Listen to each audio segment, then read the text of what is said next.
നിന്നിലായി രചന സിലൂട്ടി, അവതരണം ഷാഹുൽ മലയിൽ, എഡിറ്റിംഗ് ഷെരീജ് പൂനൂർ. എൻ്റെ കുഞ്ഞീഷ്ണ, ഇനിതാ വിഷൊക്കെ ആയി, ഞാൻ നന്നാവാൻ തുടങ്ങാം.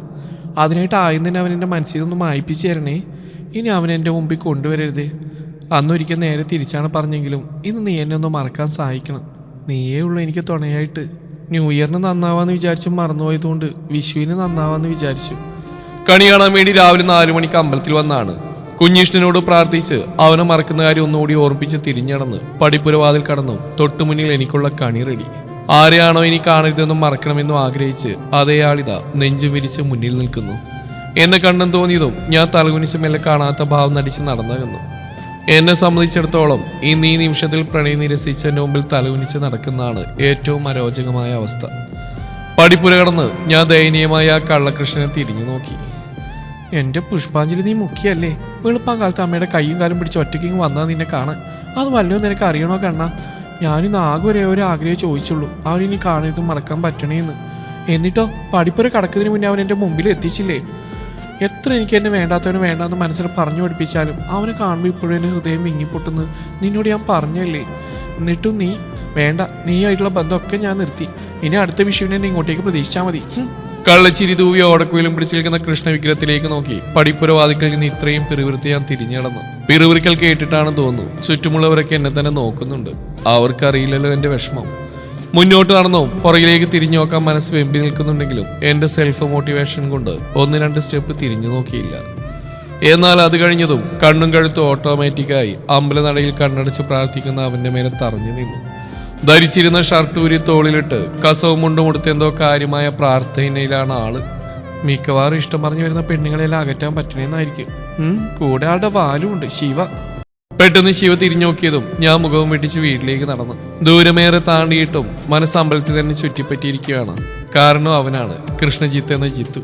എന്റെ കുഞ്ഞീഷ്ണന്റെ പേര് കൂടി ഉള്ളതുകൊണ്ടാണോന്ന് അറിയില്ല, മൂപ്പരുടെ പേര് കേട്ടപ്പോൾ തന്നെ വല്ലാത്ത കോരിത്തരിപ്പായിരുന്നു. ഞാൻ 9 പഠിക്കുന്ന സമയത്ത് ആൾ +1-ലായിരുന്നു. ഞാൻ പുതുതായിട്ട് ചേർന്ന സ്കൂള്. ആരെയും എനിക്കൊരു പരിചയം ഉണ്ടായിരുന്നില്ല. ആദ്യ ദിവസം തന്നെ ഇന്റർവെൽ സമയത്ത് സ്കൂൾ ചുറ്റിക്കാണുമ്പോഴായിരുന്നു കണ്ണപ്പുറത്തുള്ള ഹയർ സെക്കൻഡറി ക്ലാസ്സിലേക്ക് പോയത്. അവിടെ കൂട്ടം കൂടുന്ന ചെക്കന്മാരെ കണ്ടതും എൻ്റെ കോഴിക്കുഞ്ഞുങ്ങളൊക്കെ സടകുടഞ്ഞ് എഴുന്നേറ്റ്. കൂട്ടിന് ആരുമില്ല.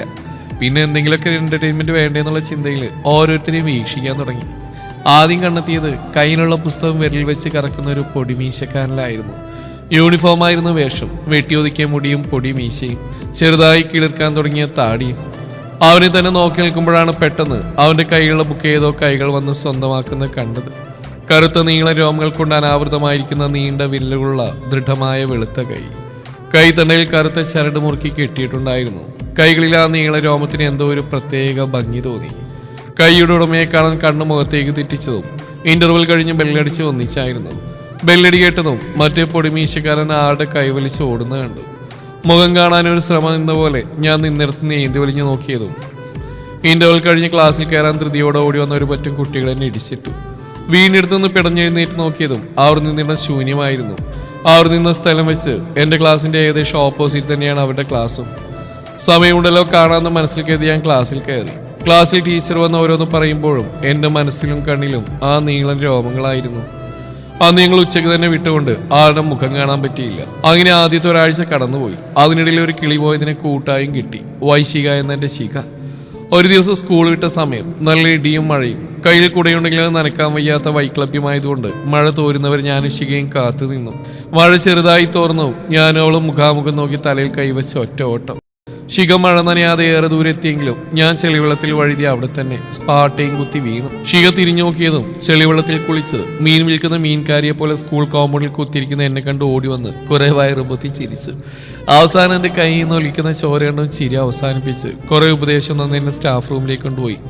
അവിടുന്ന് കയ്യിൽ മരുന്ന് വയ്ക്കാൻ പോയപ്പോഴേക്കും അവിടെ ടീച്ചർമാരൊന്നും ഉണ്ടായിരുന്നില്ല. എന്തോ മീറ്റിംഗിലായിരുന്നു അത്രേ. ഫസ്റ്റ് എയ്ഡ് ബോക്സ് ആണെങ്കിൽ അങ്ങ് പൊക്കത്തും. രണ്ടിനും നല്ല പൊക്കം ഉണ്ടായതുകൊണ്ട് എത്ര ചാടിയിട്ടും ബോക്സിന്റെ അറ്റം പോലും തൊടാൻ പറ്റിയില്ല. ഞാൻ സാരില്ല വേണ്ടാന്ന് പറഞ്ഞ ആ ശ്രമം ഉപേക്ഷിച്ച് പുറത്തേക്ക് കിടന്നു. ഞാൻ കയ്യിലെ മുറിവിന്റെ ഭംഗി നോക്കി നടക്കുന്നതിനിടയിലാണ് ശിഖ കൂടെയില്ലെന്ന് തോന്നിയത്. ഞാൻ മുറിയിൽ നിന്ന് നോട്ടം തെറ്റിച്ച് നേരെ നോക്കിയതും ശിഖ എന്റെ കുറച്ച് പിന്നിലായി ആരോടും സംസാരിക്കുന്നുണ്ടായിരുന്നു. സംസാരിക്കുന്ന ആളുടെ മുഖത്തേക്ക് നോക്കിയതും അന്ന് കണ്ട പൊടിമീശക്കാരൻ. അവനെ കണ്ടതും പെട്ടെന്ന് തന്നെ എന്റെ നോട്ടം പോയത് അവന്റെ അടുത്ത് തന്നെ അവന്റെയും ശിഖയുടെയും സംസാരം ശ്രദ്ധിച്ചിരിക്കുന്ന ആളുടെ കയ്യിലേക്കാണ്.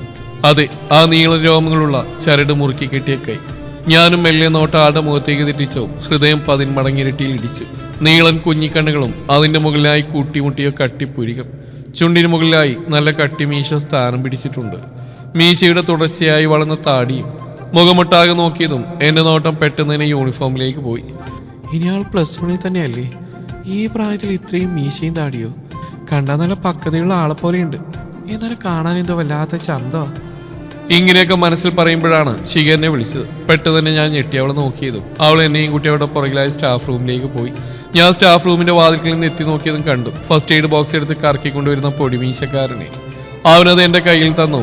എന്ത് ചെയ്യണമെന്നറിയാതെ പകച്ചു നിന്നു. ശിഖ എന്റെ കയ്യിൽ നിന്ന് വാങ്ങി തിരിച്ചു മറിച്ച് നോക്കി പൊടിമീശക്കാരനോടായി പറഞ്ഞു, എന്റെ ശിവേട്ടാ, ഇത് ഇവിടെ കൈ കൊടുത്തിട്ട് എന്ത് ചെയ്യാനാ? ഒന്നിത് വെച്ചു കൊടുത്തൂടെ? ഇവളെ കൊണ്ട് ഒറ്റയ്ക്ക് വെക്കാൻ പറ്റില്ലല്ലോ. എനിക്കാണെങ്കിൽ ചോര പണ്ടേ അലർജിയും. അപ്പൊ ഷീക്ക് ഇവരെ മുന്നേ പരിചയം ഉണ്ടായിരുന്നോ എന്നായിരുന്നു അപ്പോഴത്തെ എന്റെ ചിന്ത. എനിക്ക് ബാൻഡേജ് ഒന്നും നേരെ കെട്ടാൻ വശമില്ല. മുറിവല്ലേ, വല്ല ഇൻഫെക്ഷൻ വന്നാലോ? ഇവൻ ഇതിലൊക്കെ വലിയ എക്സ്പേർട്ടാ. നീ ഒന്ന് ഇത് കെട്ടിക്കൊടുത്തേ ജിത്ത എന്നും പറഞ്ഞ് ശിവ ബോക്സിൽ നിന്നൊരു ബാൻഡേജ് എടുത്ത് അവന്റെ മേലേക്ക് എറിഞ്ഞു. അപ്പൊ ജിത്ത എന്നാണല്ലേ വിളിപ്പേര്? അത് മനസ്സിലോർത്തും ചുണ്ടിൽ അറിയാതെ ഒരു നേരത്തെ പുഞ്ചിരി വിരിഞ്ഞു. ശിവ എന്നൊരു ഒഴുക്കമ്മട്ടിൽ വിളിച്ച് ആ കൂട്ടുപുരികം ചുളിച്ച് ജിത്തി ശിവയെ നോക്കി. എന്റെ ജിത്ത, നീ ആ കൊച്ചിന്റെ കൈ നോക്ക്, ചോരറ്റുവാ. മരുന്ന് നോക്കാതെ ഈ കൈ വെച്ച് ഇവളെങ്ങനെയാ വീട്ടിലേക്ക് പോവാ? ഒന്ന് വെച്ചു കൊടുക്കടാ. അതിനൊന്ന് നീട്ടി മൂടി ഫസ്റ്റ് എയ്ഡ് ബോക്സും കയ്യിലെടുത്ത് എന്റെ അടുത്തേക്ക് വന്ന്, അവിടെ ഇരിക്കുക, എന്നിട്ട് കൈ നീട്ട്. അവിടെയുള്ള ബെഞ്ച് ചൂണ്ടിക്കാണിച്ച് എന്നോട് പറഞ്ഞു. ശബ്ദത്തിനും ഭയങ്കര ഗൗരവമാണ്. ഞാൻ അവിടെ ഇരുന്ന് കൈമുട്ട ആളുടെ നേരെ നീട്ടിയതും എനിക്കെന്തോ പകർച്ചവ്യാധിയുള്ള പോലെ ദൂരം ഇരുന്ന് മുറിവ് പഞ്ഞി വെച്ച് തുടച്ച് മരുന്ന് വയ്ക്കാൻ തുടങ്ങി.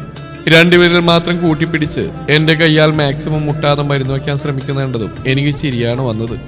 എങ്ങനെയൊക്കെയോ മരുന്ന് വെച്ച് ആളൊരു നിശ്വാസം വിട്ട് ചാടി എഴുന്നേറ്റു. കൂടെ ഒരു താക്കീതും, വെള്ളം കൊണ്ട് അഴിച്ച് വേറെ കെട്ടണം. ഇതും പറഞ്ഞ് ശിവയുടെ കൈയും വലിച്ച് ഒറ്റ പോക്ക്. കുറച്ചങ്ങോട്ട് നടന്നു ശിവ പുറകിലേക്ക് നോക്കി വിളിച്ചു ചോദിച്ചു, തന്റെ പേരെന്താ? ചോദ്യം എന്നോട് തന്നെയാണോ എന്ന് ഉറപ്പിക്കാൻ വേണ്ടി ഞാൻ ചൂണ്ടുവിരൽ എന്റെ നേരെ തന്നെ ചൂണ്ടി. എന്റെ ആണോ എന്ന് ചൂണ്ടാനിക്കിയതും അവിടുന്ന് അതേന്ന് തലയാട്ടി. ശ്രേയ കൃഷ്ണ. ഞാൻ മറുപടി പറഞ്ഞു. ആള് ജിത്തിന്റെ തോളിലൂടെ കൈയിട്ട് തലയാട്ടിക്കൊണ്ട് നടന്നകന്നു. അവർ പോയ വഴിയിൽ തന്നെ കണ്ണു നട്ട് നിൽക്കുമ്പോഴാണ് പുറകിൽ നിന്ന് ശിഖ എന്നെ പിടിച്ചു വിളിക്കിയത്. എന്താ? ഞാൻ കണ്ണു വീഴ്ച ചോദിച്ചു. അവളൊരു ആക്കി ചിരിയോടെ എന്നോട് ചോദിച്ചു, അപ്പൊ സ്വപ്നലോകത്തെ ബാലഭാസ്കരി ഞാൻ പറഞ്ഞൊന്നും കേട്ടില്ലേ? അതിന് ഞാൻ അവൾ നോക്കിയൊന്ന് വിളിച്ചു കാണിച്ചു. അവളോടായി ചോദിച്ചു, നിനക്കെങ്ങനെയാ ഒരു പരിചയം? ആന്റെ ഏട്ടനാടി, തൃശ്ശൂർന്ന ശിവ. മറ്റേത് ഏട്ടന്റെ കൂട്ടുകാരൻ കൃഷ്ണയത്ത്. ഞാൻ ജിത്തേട്ടെന്നാ വിളിക്കുക. ആളുടെ വീട് ഞങ്ങളുടെ വീടിന്റെ അടുത്ത് തന്നെയാ. ആൾ പറഞ്ഞ എന്റെ മനസ്സിൽ എന്തിനോ എന്ന പോലെ സന്തോഷം നിറഞ്ഞു. കൃഷ്ണജിത്ത്, പേരെ കൊള്ളാം, ഇഷ്ടമായി. ഈ ജിത്തേട്ടൻ, അതായത് നിന്റെ ജിത്തേട്ടൻ ശരിക്കും +1 തന്നെയാണോ പഠിക്കുന്നത്? ആളുടെ മീശയും ഗൗരവം കണ്ടാ തോന്നില്ല, അതുകൊണ്ട് ചോദിച്ചാ. ജിത്തേട്ടൻ കേൾക്കണ്ട, ആൾക്ക് തന്നെ മീശയെ പറ്റി പറയുന്നത് കേൾക്കാൻ പാടില്ല. സുജമ്മ, അതായത് ജിത്തേട്ടൻ്റെ അമ്മയുടെ ഇപ്പോഴത്തെ ഏറ്റവും വലിയ ആഗ്രഹം തന്നെ ജിത്തേട്ടൻ്റെ മീശയിലാ കാണാൻ. പണ്ട് കണ്ട സിനിമയൊക്കെ നോക്കി വന്നതാണ് പോലും ഈ മീശ ഭ്രാന്ത്. ഷേവ് ചെയ്താൽ പെട്ടെന്ന് മീശ വരുന്ന ആരോ പറഞ്ഞിട്ട് 6ാം ക്ലാസ്സിൽ നിന്ന് ആരും കാണാതെ ബ്ലേഡ് വെച്ച് മുഖം ചുരുട്ടി ചോര വന്ന കാര്യം സുജാമ എപ്പോഴും പറയും. പിന്നെ ഗൗരവം, അത് ജന്മനാ ഉള്ളതാ. ഇതിന് എന്നോട് പോലും ഇതുവരെ 4 വാക്കി കവിഞ്ഞ് മിണ്ടിയിട്ടുണ്ടാവില്ല. എനിക്ക് മീശയുള്ള ആളെ ഭയങ്കര ഇഷ്ടമാണ്. ആടെ ആ കട്ടിമീശ ആദ്യം കണ്ടപ്പോൾ തന്നെ പിടിച്ചു വലിക്കാനാണ് തോന്നിയത്. മഴയൊക്കെ മുഴുവനായി തോർന്നു. ഞാനും ശിഖയും ബസ് സ്റ്റാൻഡിൽ പോയി ബസ് കയറി. വീട്ടിലെത്തിയതും മുറിവും ദേഹത്തെ ചെളിയും കണ്ട് അമ്മ ഉപദേശം തുടങ്ങിയ ഞാൻ എസ്കേപ്പ് അടിച്ച് റൂമിൽ കയറി. കണ്ണാടിയിൽ എന്റെ പ്രതിബിംബം നോക്കിയപ്പോൾ ആദ്യം തന്നെ കണ്ണിൽപ്പെട്ടത് ഇടത് കൈയിലെ ചുറ്റിക്കെട്ടായിരുന്നു. അതിൽ മെല്ലെ തലോടും തോറും ആ മീശക്കാരന്റെ മുഖം തന്നെയായിരുന്നു മനസ്സ് നിറയെ. വെള്ളം നനച്ചാൽ ഈ കെട്ടഴിച്ച് വേറെ കിട്ടണം എന്നുള്ള ഒരേ ഒരു കാരണം കൊണ്ട് മാത്രം ഏറെക്കുറെ വൃത്തിഭ്രാന്തുള്ള ഞാനന്ന് കുളിക്കാൻ പോയിട്ട് ദേഹത്ത് ഒരു തുള്ളി വെള്ളം പോലും കൊള്ളിച്ചിട്ടില്ല. ചേച്ചി കോളേജിൽ നിന്ന് വന്നപ്പോൾ കയ്യിൽ എന്ത് പറ്റിയെന്ന് ചോദിച്ചപ്പോഴൊക്കെ വള്ളി തെറ്റാതെ പറഞ്ഞു. കൂടെ മരുന്ന് കിട്ടിയ കഥയും. ഇവളെന്റെ ചേച്ചിയാണെങ്കിലും ഏകദേശം സമയം വഴക്കാണെങ്കിലും ഒരു കാര്യം ഞാൻ ഇവളോട് ഷെയർ ചെയ്യാതിരിക്കില്ല. തിരിച്ചിങ്ങോട്ടും. ഈ ജിത്തിന്റെ പേര് പറയുമ്പോൾ തടി നിനക്ക് ഇത്ര സന്തോഷം? വല്ല പ്രേമാണോടി? എളിയിൽ കൈകുത്തി ഒറ്റപ്പുരികം പൊക്കിയോൾ ചോദിച്ച് ഞാനൊന്ന് പരിങ്ങി. അത് പ്രേമാണെന്ന് ഉറപ്പിക്കാൻ പറ്റില്ല, പക്ഷെ ചെറുതായിട്ടൊന്ന് സ്പാർക്ക് ചെയ്യുന്ന സംശയം. ചെറിയ സ്പാർക്കിങ് തന്നെയാ വലിയ തീപിടുത്തുണ്ടാവുന്നത്. എന്നെ ഒന്ന് ആക്കിക്കൊണ്ട് പറഞ്ഞവൾ കുളിക്കാൻ കയറി. രാത്രി ഉറങ്ങാൻ കിടന്നിട്ടും എന്നെ നോട്ടം കയ്യിലെ മുറിവിലാണ്. അതിലേക്ക് നോക്കും തോറും ചിരിയും കൂടാതെ എന്തൊക്കെയോ വികാരങ്ങൾ വന്ന് പൊതിയുന്ന പോലെ. ആദ്യമായിട്ടായിരിക്കും ഒരാള് സ്വന്തം കൈ മുറിഞ്ഞ് നോക്കി ഇങ്ങനെ പൊട്ടനെ പോലെ ചിരിച്ചുകൊണ്ടിരിക്കുന്നത്. തിരിഞ്ഞും മറിഞ്ഞും കിടന്നിട്ട് ഉറക്കം വരുന്നില്ല. മുഴുവൻ ചിന്തയും അവനെ ചുറ്റിപ്പറ്റി. അവസാനം ക്ഷമ കേട്ട് അടുത്തിരിക്കുന്ന ചേച്ചിയെ തോണ്ടി വിളിച്ചു. എന്താടി ശ്രീ നിനക്ക്? ആൾ ഉറക്കപ്പിച്ചിട്ട് എന്നോട് ചോദിച്ചു. ഞാൻ നിഷ്കുവായി. അതെ, എനിക്ക് ഉറക്കം വരുന്നില്ല. മനസ്സിൽ നിറയെ ചിന്തകളാ. ഒരു സമാധാനം പറഞ്ഞു തരുമോ? അതുവരെ തലയും ചൊറിഞ്ഞ് കോട്ട് വായിട്ടോണ്ടിരുന്നവൾ എന്റെ ഈ സംസാരം കിട്ടാൻ ചാടി നേരെ ഇരുന്നു. ചിന്തകളൊക്കെ നേരത്തെ പറഞ്ഞ ചിത്തിനെ പറ്റിയാണല്ലേ? അവളുടെ ചോദ്യത്തിന് ഞാൻ ശരിയെന്ന് എനിക്ക് മൂളി. എങ്ങനെ സംഭവസ്ഥി കുടിച്ചോ? ഒറ്റ പ്രാവശ്യം കണ്ട് അങ്ങനെയൊക്കെ തോന്നുന്നു. ഇത് ചെറിയൊരു ഇഷ്ടം. ഇത്രയും കാലം പ്രണയിച്ച എൻ്റെ എക്സ്പീരിയൻസ് വെച്ച് പറയാം, ഇത് നിന്നെ കൊണ്ടേ പോവുള്ളൂ.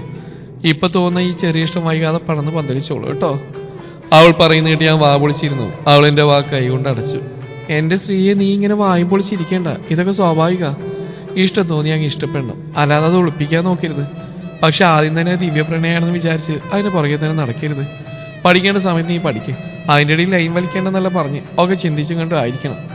അപ്പോ എൻ്റെ പൊന്നുമോളി ഇപ്പൊ കിടന്നുറങ്ങി. ചേച്ചിയുടെ ഉപദേശം കേട്ടിട്ടുണ്ടാണെന്ന് അറിയില്ല. പിന്നെ നിദ്രാദേവി റോക്കറ്റും പിടിച്ച് വന്നിരുന്നു. പിന്നെയുള്ള ദിവസങ്ങൾ മൊത്തം അവനെ തന്നെ വായി നോക്കിയായിരുന്നു പണി. അതിനിടയിൽ എന്തോ സംശയം തോന്നി. ശിഖരനെ ഒന്ന് കുടഞ്ഞതും ഞാൻ എൻ്റെ സ്പാർക്ക് കഥയെ അങ്ങോട്ട് പറഞ്ഞു കൊടുത്തു. അവൾക്ക് അട്ടക്ക് സപ്പോർട്ടായിരുന്നു. അവൻ്റെ കുട്ടിക്കാലത്തെ ഫോട്ടോ വരെ അടിച്ചു മാറ്റി എനിക്കൊണ്ട് തന്നു. പക്ഷെ അവൾക്ക് എപ്പോഴും എന്നോട് പറയാനുണ്ടായിരുന്നത് സ്വപ്നങ്ങൾ നെയ്തു കൂട്ടരുത് എന്നായിരുന്നു. കാരണം അവൻ്റെ സ്വഭാവം അങ്ങനെയാണ്. എനിക്ക് അങ്ങോട്ടുള്ള ഇഷ്ടം തിരിച്ചുണ്ടാവണമെന്നില്ല. അപ്പോഴേക്ക് എൻ്റെ ഉള്ളിലെ കുഞ്ഞു പ്രണയം ചേച്ചി പറഞ്ഞ പോലെ പടർന്ന് പന്തലിച്ചിരുന്നു. ഇതിനിടയിൽ ഷികയുടെ വീട്ടിൽ പോയപ്പോൾ അവൻ്റെ വീട്ടിലും പോയി അമ്മയും അനിയത്തിയൊക്കെ ഞാൻ കയ്യിലെടുത്തിരുന്നു. എൻ്റെ 10ാം ക്ലാസ് പരീക്ഷ അടുക്കാനായി. അതേപോലെ ജിത്തിൻ്റെ സ്കൂൾ ജീവിതം തീരാൻ ദിവസങ്ങൾ മാത്രം. ഇനി അവൻ ആ കുറച്ച് ദിവസങ്ങൾ മാത്രമേ ഇങ്ങനെ കാണാൻ പറ്റുള്ളൂ എന്നുള്ള ചിന്ത എന്നെ അസ്വസ്ഥനാക്കാൻ തുടങ്ങി. ഏതു നേരം അതേപറ്റി തന്നെ ചിന്തിച്ച് സങ്കടപ്പെട്ടിരിക്കാറായിരുന്നു പണി. അതെൻ്റെ പഠിത്തത്തിന് നല്ലോണം ബാധിച്ചു. ബുക്ക് തുറന്നു വെച്ചാൽ മനസ്സിൽ വരുന്ന അവൻ്റെ മുഖം മാത്രം. അവസാനം എന്ത് ചെയ്യുന്ന അറിയാൻ പറ്റാത്ത സമയം വന്നപ്പോൾ ചേച്ചിയുടെ മടിയിൽ കിടന്ന് കുറേ സമയം കരഞ്ഞു. കരയുമ്പോൾ മുഴുവൻ എൻ്റെ മനസ്സിൽ ചിന്തകളാൽ ഉലയുകയായിരുന്നു. അവൻ എന്നിൽ അത്രമേൽ സ്വാധീനിച്ചു പോയോ? ആദ്യ കാഴ്ചയിൽ തന്നെ എൻ്റെ മനം അവന് വേണ്ടി തുടിച്ചത് എന്തിനായിരുന്നു? ഇതുവരെ ഒന്ന് തിരിഞ്ഞു പോലും നോക്കിയിട്ടില്ല അവൻ. പിന്നെന്താണ് എന്നെ അവനിലേക്ക് തന്നെ അടുക്കാൻ കാരണം? ഇത് പ്രണയം എന്ന് പറയുന്ന ഒരു വികാരം കൊണ്ടാണോ? ചേച്ചിയുടെ മടിയിൽ എൻ്റെ ചുടുനീരൊഴുകിയിറങ്ങുന്നതിനനുസരിച്ച് എൻ്റെ ചിന്തകളും അസ്വസ്ഥതയെ അലിഞ്ഞില്ലാതാവുന്ന പോലെ. ശ്രീയെ, നീ എഴുന്നേറ്റിരുന്നേ. ചേച്ചി എന്നെ പിടിച്ചെഴുന്നേൽപ്പിച്ചു. ഞാൻ മുഖം ഇരുകയ്യാലോ അമർത്തി തുടച്ച് തലവനിച്ചിരുന്നു. ഇപ്പൊ നിന്നോട് എനിക്ക് പറയാനുള്ള ഒന്ന് മാത്രമാണ്, പഠിക്കുക, അത്ര തന്നെ. നീ അവനെ കണ്ടു തുടങ്ങിയിട്ട് ഏകദേശം 1.5 വർഷം ആവുന്നേ ഉള്ളൂ. പക്ഷെ നീ സ്കൂൾ പഠിച്ച് വിട്ടാൻ തുടങ്ങിയിട്ടും പുസ്തകങ്ങളും അക്ഷരങ്ങളും തൊട്ടറിയാൻ തുടങ്ങിയിട്ടും വർഷം 12ലേറെയായി. അന്ന് നിന്നെ പ്രേമിക്കാൻ പ്രേരിപ്പിച്ച ഞാൻ തന്നെയാണ്. അതിൻ്റെ കൂടെ ഞാനൊരു കാര്യം കൂടെ പറഞ്ഞിരുന്നു, നിനക്ക് ശരിയാണെന്ന് തോന്നുന്നു മാത്രം ചെയ്യാമെന്ന്. ചിന്തിച്ചു നോക്ക്, നീ ഇപ്പോൾ ചെയ്തുകൊണ്ടിരിക്കുന്ന കാര്യത്തിൽ നീ നിന്നോട് നീതി പുറത്തുന്നുണ്ടോയെന്ന്. മനസ്സ് പറയുന്ന കേൾക്കാം ഒരു പരിധി വരെ. അത് കഴിഞ്ഞ് ബുദ്ധിയുടെ മേലെ മനസ്സിനെ വളരാൻ അനുവദിച്ചുകൂടാ. എൻ്റെ കണിലേക്ക് തന്നെ നോക്കി ചേച്ചി അത് പറഞ്ഞു. എന്നിൽ കുറ്റബോധത്തിൻ്റെ ചെറുകണികകൾ പൊട്ടി മുളക്കാൻ തുടങ്ങി. അവനോടുള്ള പ്രണയത്തിൽ ഞാൻ അന്ധയായി പോയോ? അവനെക്കുറിച്ച് ഏത് നേരം ചിന്തിക്കാൻ തുടങ്ങിയപ്പോൾ ഞാൻ എന്നെ സ്നേഹിക്കുന്നവരെയും മറന്നുപോയോ? അതെ, പോയി. ഓരോ പരീക്ഷയിലും നല്ല മാർക്ക് വാങ്ങി വരുമ്പോൾ പുഞ്ചിരിയോടെ എന്നെ അടുത്തെത്തി സന്തോഷത്തോടെ സംസാരിക്കുന്ന അച്ഛൻ്റെ മുഖം മറന്നുപോയി. അച്ഛൻ്റെ രാപ്പകലില്ലാതെ കഷ്ടപ്പെട്ടതിൻ്റെ ഫലമൊന്നു മാത്രമാണ് ഞങ്ങളുടെ സുഖകരമായ ജീവിതം. അച്ഛൻ്റെ ആ കഷ്ടപ്പാടിനുള്ള പ്രതിഫലമായി ഈ പ്രായത്തിൽ എനിക്കാകെ നൽകാനാവുന്നത് ഉത്തരക്കടലാസിലെ ഉയർന്ന മാർക്ക് മാത്രം. അച്ഛൻ എന്നിൽ നിന്ന് പ്രതീക്ഷിക്കുന്നു അതുമാത്രമാണ്. അതുപോലെ പുലർച്ചെ എഴുന്നേറ്റ് ഭക്ഷണവും കെട്ടിപ്പോഞ്ഞ് സ്കൂളിൽ പറഞ്ഞേക്കുന്ന അമ്മയുടെ പ്രതീക്ഷയും അതുതന്നെയല്ലേ. ഈ പ്രതീക്ഷകൾക്കെല്ലാം ഭംഗം വരുത്തുകയല്ലേ താൻ ചെയ്ത്. അതുമെല്ലാം ചേച്ചി പറഞ്ഞ പോലെ എന്നോട് തന്നെ ഞാൻ നീതികേട് കാണിക്കുകയല്ലേ. എൻ്റെ ചിന്തകൾ എനിക്ക് കുറച്ചെങ്കിലും ബോധം നൽകി. അവൻ്റെ ചിന്ത പാടെ വിട്ടു മാറിയില്ലെങ്കിലും എങ്ങനെയൊക്കെ അടക്കി നിർത്തി പഠിത്തത്തിൽ ശ്രദ്ധിക്കാൻ തുടങ്ങി. അങ്ങനെ ദിവസങ്ങൾ വീണ്ടും തള്ളി നീക്കി. ഇനി പരീക്ഷ കഴിയാൻ ഒരു ദിവസം മാത്രം. ഇത്രയും ദിവസത്തിനുള്ളിൽ ജിത്തനെ കണ്ടിട്ടില്ല. പക്ഷെ ഇന്ന് കാണാം. കാരണം ഇന്ന് 10നും +2 നും ഒരുമിച്ചാണ് പരീക്ഷ. അതുകൊണ്ടാണോന്ന് അറിയില്ല, ഇന്ന് പരീക്ഷ എഴുതാൻ പോകാൻ വല്ലാത്തൊരു ആവേശമായിരുന്നു. ശ്രീ, അത് നേരത്തെ എഴുന്നേറ്റ് റെഡിയായി ബാഗുമെടുത്ത് രീതിയിൽ പുറത്തേക്ക് ഇറങ്ങുമ്പോഴാണ് പുറകിൽ നിന്ന് ചേച്ചി വിളിച്ച്. എന്താണെന്ന് ചിന്തിച്ച് ഞാൻ പുറകിലേക്ക് തിരിഞ്ഞു നോക്കിയതും കാണുന്നത് എൻ്റെ ഹാൾ ടിക്കറ്റും പൊക്കി പിടിച്ച് നിൽക്കുന്ന ചേച്ചിയാണ്. ചേച്ചിയുടെ കൂർപ്പിച്ചുള്ള നോട്ടം കണ്ടതും ഞാൻ തലയിലൊന്ന് കൈവച്ച് വേഗം തിരിഞ്ഞോടി അത് ചേച്ചിയുടെ കയ്യിൽ നിന്ന് വാങ്ങി. മറന്നുപോയതാ? നീ ഇന്ന് മറക്കും അതെനിക്കറിയാം. ചേച്ചി അത് പറഞ്ഞ് ഞാനൊന്ന് ചമ്മിച്ചിരിച്ചോട് തിരിഞ്ഞിടന്നു. ചേച്ചി എൻ്റെ കൈ പിടിച്ച് നിർത്തി. നിന്റെ ഈ ആക്രാന്തം തീരെ നന്നല്ല. ഒരു കാര്യം പറയാം, ഇന്ന് ലാസ്റ്റ് ചാൻസാ. പറയാനുള്ളതൊക്കെ പറഞ്ഞു കേൾക്കാനുള്ളതൊക്കെ മുഴുവനും കേട്ടിട്ടിങ്ങ് വന്നാൽ മതി. ഇനി കണ്ടുമുട്ടലുണ്ടാവും എന്ന് ഉറപ്പില്ല. പിന്നീട് നഷ്ടബോധം വരരുത്. ഇപ്പം നീ ചെല്ല്. പിന്നെ പരീക്ഷ നന്നായിട്ട് എഴുതണേ. ചേച്ചി പറഞ്ഞു കേട്ടോ എൻ്റെ ഉള്ളിൽ ഒരു തരിപ്പുടന്നു. ഞാനിങ്ങനെ പറയും, നെഞ്ചിനുള്ളിൽ പ്രണയം നിറയുണ്ടെങ്കിലും അത് ആ കണ്ണിൽ നോക്കി പറയുക എന്നത് ഞാൻ ഇതുവരെ ചിന്തിക്കാത്ത കാര്യമാണ്. ഞാനെങ്ങനെ, അഥവാ നീ ചേച്ചി പറഞ്ഞ പോലെ ഇനി കാണാൻ പറ്റിയില്ലെങ്കിലോ? പിന്നീട് വിഷമിച്ചിട്ട് കാര്യമില്ല. എന്തൊക്കെയോ ചിന്തകൾ പേറി നടന്നു. ബസ്സിൽ കയറി സ്കൂളിലെത്തിയതുപോലെ യാന്ത്രികമായിരുന്നു.